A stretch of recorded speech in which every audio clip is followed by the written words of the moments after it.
Assalamualaikum warahmatullahi wabarakatuh. Selamat siang, salam sejahtera untuk kita semua. Yang terhormat Bapak Ibu dosen penguji dan pembimbing yang telah hadir pada pagi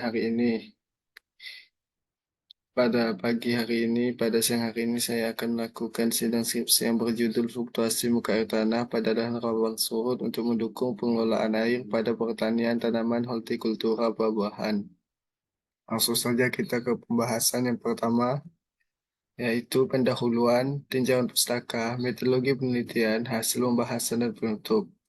Selanjutnya yaitu ada pendahuluan.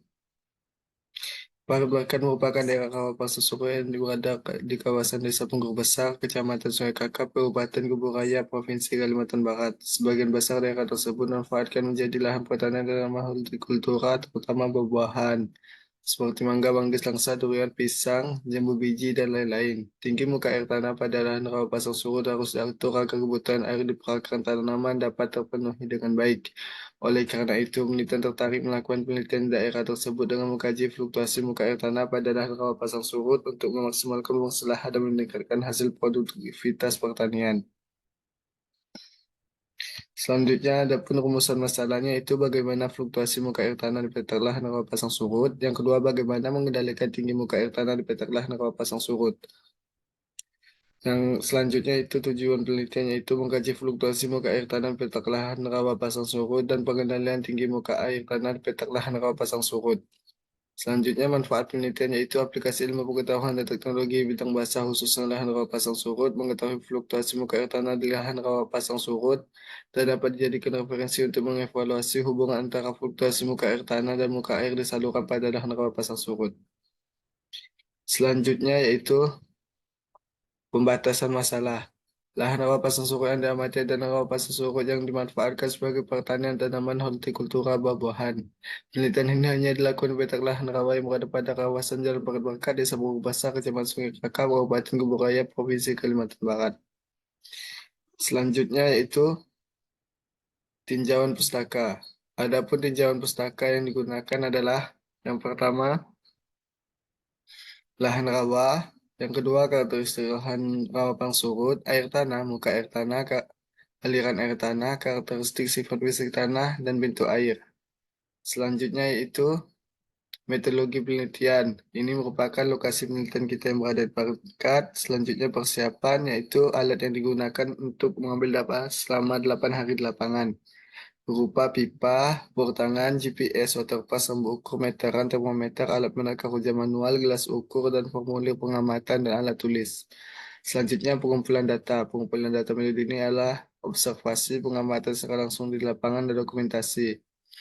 Data yang digunakan yaitu ada data primer dan sekunder. Untuk data primer berupa data tinggi muka air tanah, data tinggi muka air di saluran, data curah hujan, data temperatur, data sifat fisik tanah, dan untuk data sekunder ada data yang digunakan adalah peta lokasi penelitian.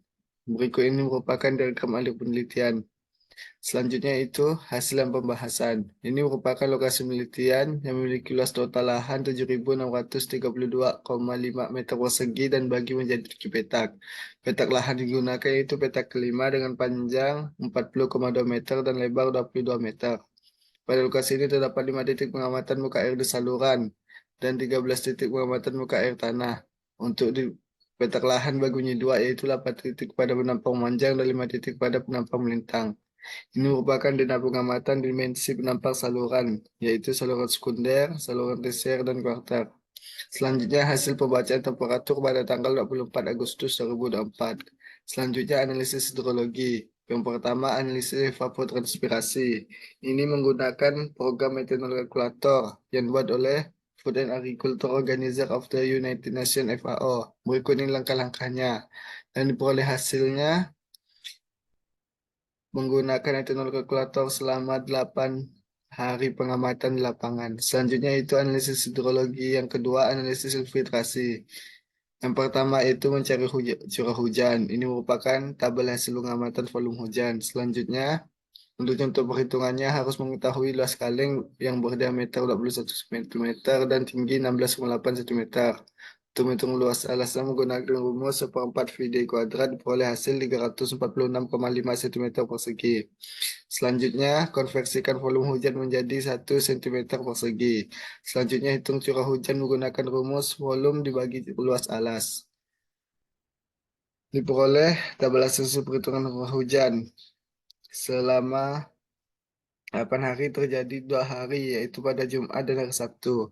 Selanjutnya, untuk menghitung infiltrasi menggunakan rumus N sama dengan R dikurang E, di mana N merupakan infiltrasi, R adalah curah hujan, dan A adalah evapotranspirasi. Diperoleh hasil pada jam 7 pagi sebesar 8,426 kali 10 pangkat minus 7 meter per detik. Ini merupakan hasil perhitungan infiltrasi selama 7 jam pengamatan ketika hujan. Selanjutnya, karakteristik sifat fix tanah. Diambil pada tanggal 23 Agustus dan langsung diserahkan ke Laboratorium Mekanika Tanah untuk dilakukan pengujian sifat fisik tanah. Ini merupakan titik pengambilan sampel tanah. Diperoleh hasil dengan bobot isi tanah, berat jenis tanah, porositas tanah, dan konduktivitas hidrolik. Berdasarkan nilai porositas diperoleh dari hasil di atas, tanah pada lokasi penelitian dikategorikan ke dalam jenis tanah lepung. Selanjutnya, pengamatan muka air di saluran. Di saluran ini berada 5 titik, yaitu 1 titik sekunder, 4 titik lokasi pengamatan di petak lahat. Ini merupakan hasil pengamatan saluran sekunder selama 8 hari. Dan untuk yang tersier dan kuarter dapat dilihat bagian lampiran. Selanjutnya, analisis elevasi tanah dan elevasi muka air tanah. Diambil contoh perhitungan titik P1 penampang memanjang pada tanggal 24 Agustus pukul 6 pagi. Diketahui data-datanya sebagai berikut. Dan dicari yaitu elevasi tanah dan elevasi muka air tanah. Pertama itu tinggi muka air tanah sama dengan tinggi muka air tanah di ujung pipa dikurang tinggi ujung pipa ke muka tanah, diperoleh tinggi muka air tanah sebesar 0,480 meter. Untuk beda tinggi diperoleh minus 0,163 meter dan elevasi tanah diperoleh 5,837 meter. Dan untuk elevasi muka air tanah diperoleh 5,357 meter. Ini merupakan tabel hasil pengukuran elevasi tanah dan elevasi muka air tanah pada penampang memanjang tanggal 24 Agustus. Ini merupakan hubungan antara jarak elevasi pada tanggal 24 Agustus. Ini 25, ini 26, 27, 28, 29, dan 30, 31. Dan ini merupakan hasil pada penampang melintang.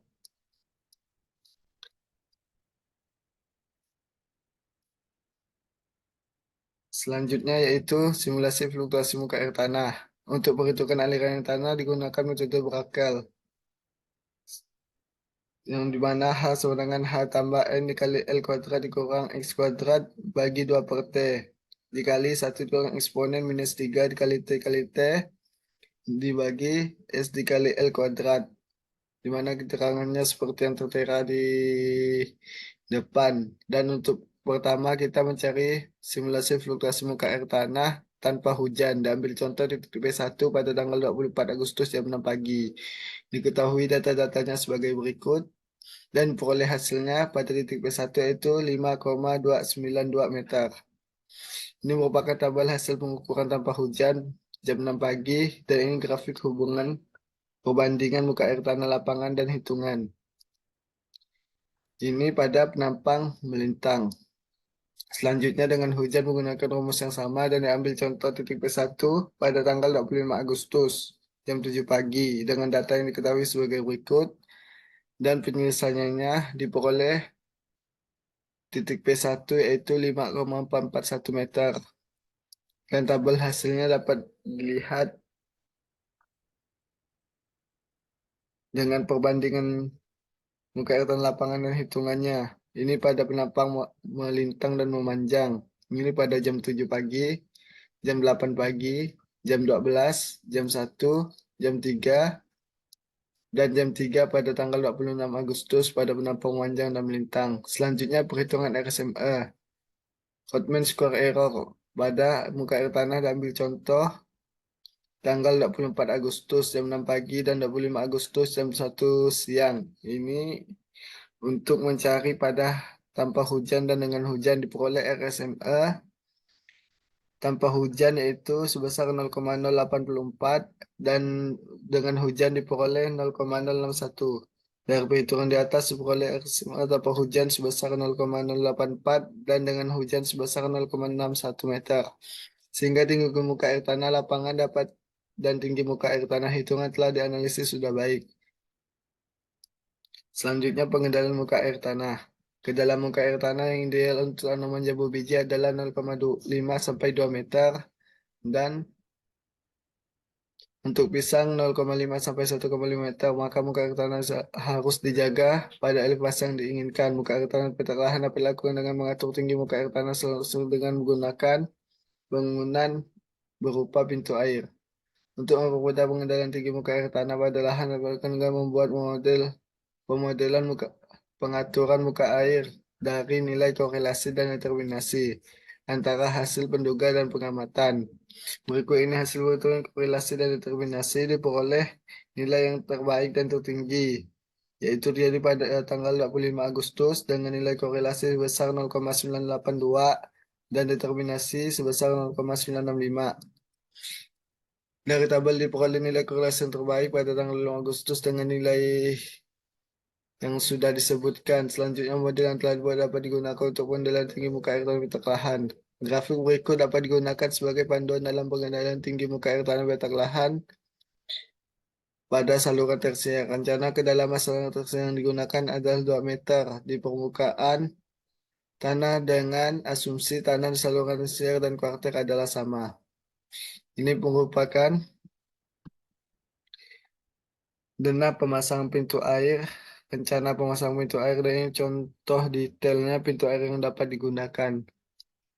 Ada beberapa yang harus diperhatikan dalam pengendalian tinggi muka air pada lahan rawa pasang surut yaitu drainase dilakukan pada saat kondisi ketika kualitas air dan tanah memburuk serta saat terjadi kelebihan air.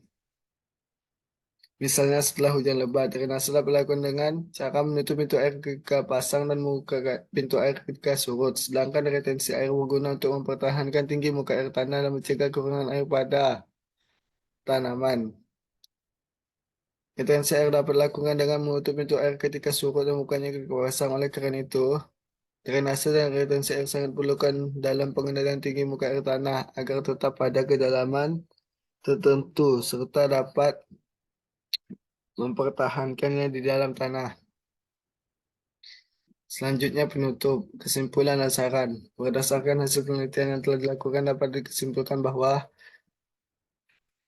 fluktuasi muka air tanah pada lokasi penelitian dipengaruhi oleh fluktuasi muka air dari saluran, evapotranspirasi, hujan,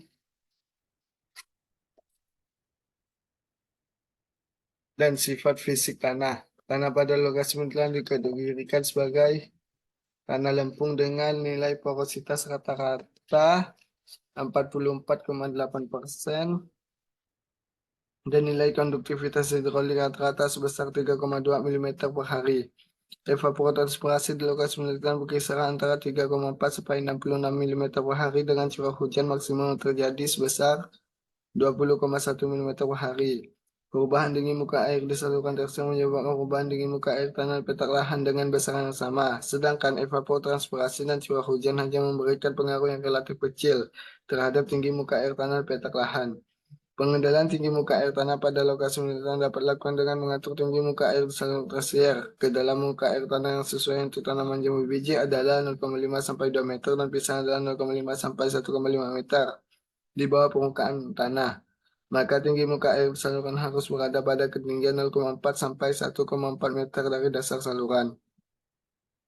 Model pengendalian tinggi muka air tanah pada lokasi penelitian telah dibangun berdasarkan parameter yang telah dilakukan. Agar ketinggian muka air tanah sesuai dengan tanaman, maka diperlukan pengendalian tinggi muka air di saluran tersebut menggunakan bangunan pengendali air berupa pintu air. Selanjutnya, keberhasilan pertanian tanah hortikultura harus dilakukan dengan infrastruktur bangunan pengendali air yang baik serta pengenalan dan pemberdayaan kepada masyarakat melalui sosialisasi maupun pelatihan jika diperlukan.